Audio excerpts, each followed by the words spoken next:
Well, we majored last night on the fact that renewables were producing very little in the UK yesterday, and that the marginal pricing of electricity had gone up to 100 times what it's been for most of the last few years. We also talked about the impact that would have on business, on manufacturing in this country. Well, joining me now, and I think this is really, really a very, very important story, is Gareth Stace, the Director General of UK Steel. He joins us from Dorking. He's not with us. Something to do with train strikes, I think. But Gareth, please, please, please explain to us from the steel sector's perspective what that massive rise in short-term electricity prices yesterday did to the very important strategic UK steel industry. Thank you. Yes, and as you said, Nigel, so yesterday we saw electricity prices go into a massive £1,500 a megawatt hour, which in our terms, when we think about it at home, is £1.50 a kilowatt hour.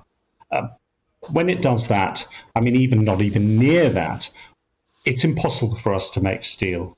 If a steel company yesterday was on a flexible, variable standard rate, so to speak, and they made steel yesterday, that would have been probably the most expensive steel they have ever made, ever. And interestingly, if the price of a tonne of steel at the moment is something like £600 a tonne, then the electricity to make that tonne of steel yesterday would have cost £750. So that's just the electricity, not scrap, not wages, not everything else. So therefore, you would not be making steel yesterday.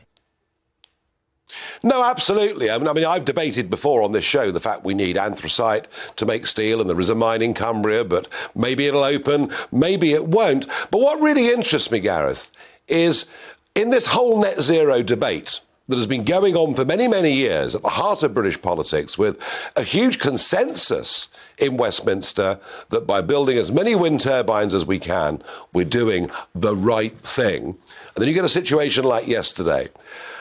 Why is it that business doesn't seem to have a more influential voice these days? Well, we certainly want to see changes to the energy market because, as you said, Nigel, yesterday wind contributed to something like 3% of total electricity generated, whereas normally it's about 30%. And then what we then see is more expensive kind of emergency generation coming on stream. And the crazy thing about that our electricity sector does is whatever the most expensive kilowatt hour of electricity generation comes on, everything else goes to that huge high price, and that's what we saw yesterday. And that will happen again and again and again until we see wholesale reform of the electricity generation market, where we see sort of nuclear power coming on stream much cheaper, and therefore it isn't always at the most expensive. We also need to see a lot of electricity generation in this country and a massive investment. It's crazy, and that pricing structure is mad. And Gareth Stace, let me tell you, I've got your back in industry, and I'll be speaking up for you regularly on this show, and we'd love to see you again. And thank you for joining us